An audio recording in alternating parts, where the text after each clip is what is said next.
I'm Ari Paparo, and welcome to Marketecture, where you can get smart fast with interviews of leading technology vendors. I'm joined here by Oli Marlow Thomas, the founder of Ad-Lib. Thank you for being here, Oli. Thank you very much for inviting me on the podcast, Ari. Great to be here. Okay, so let's talk about the product. First of all, who's using it, and then what is the basic functionality?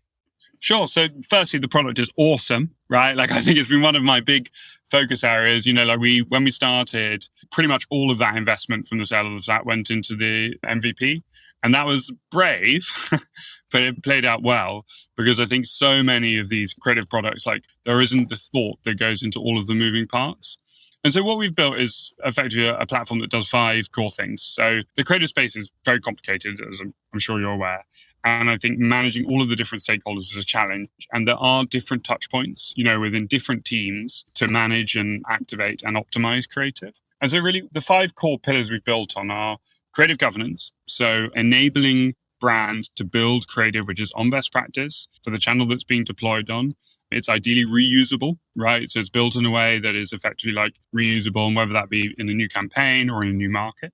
And the second thing is creative scalability. So thinking about tools and techniques we can use to scale assets to different channels as quickly and effectively as possible, using artificial intelligence where we can. So things like resizing, understanding which elements of the creative are memorable. For example, we've got a lot of our own models that we've built in to help with that resizing capability.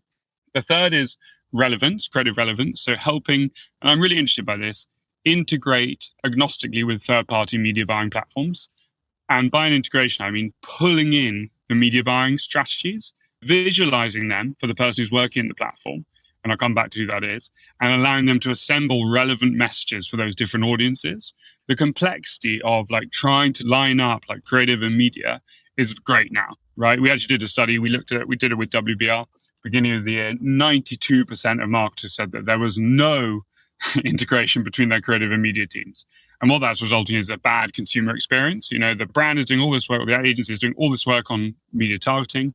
The creative guys are creating beautiful creatives, but they're not connected. And so creative relevance, third pillar. And then the fourth and the fifth pillars are connected. Creative agility, just on the creative side, but it doesn't really happen at the moment. But I'd be keen to hear your view. Did you agree? Yeah, I think the general consensus, and I've been pushing this as well, is that as targeting becomes less effective, creative becomes more effective. And creative was always underinvested in historically. The bids can only do so much. The creative matters enormously. Let's break down what you told me a little bit in more smaller steps so we can make sure we understand it. So you have a creative person, a creative agency or a designer, hands on the keyboard using your product. They're importing assets from the brand, logos, colors, et cetera, et cetera. Are they designing creatives and creative data?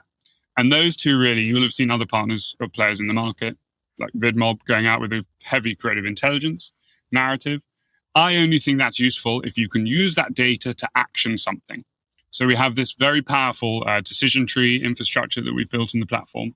It's all powered via this creative intelligence. So what headlines are working, what opening frames of video are working, what elements are driving performance, is there creative fatigue? All these things are captured in this infrastructure. And you can see in there both audiences pulled in from the buying platforms and creative performance data.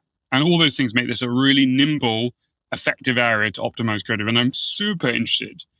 We just saw the news about Google and the delay on the cookie stuff, but I still feel very strongly that creative is a very underutilized, powerful lever. Sure. But if maneuvered correctly, the levers can be as powerful as a bid or an audience. Is the design process in Photoshop or Figma or wherever before it gets to you?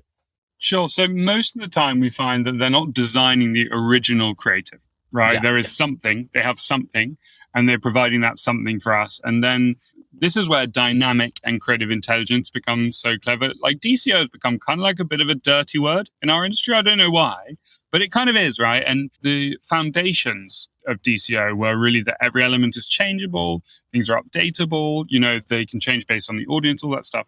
So what we do is we take raw assets, usually from the brand or from the creative agency. They're uploaded via a briefing infrastructure into the platform, and we go for a review process of all of the elements. We say, yep, that'll work, that won't work, etc., to help people understand, whether the stuff that's in the platform is actually going to be usable. Back to creative governance, I guess. And then we build out in the platform the different creative variants that you're going to run against either audiences or run on rotation. Thanks for listening. To hear the complete interview, subscribe at marketecture.tv.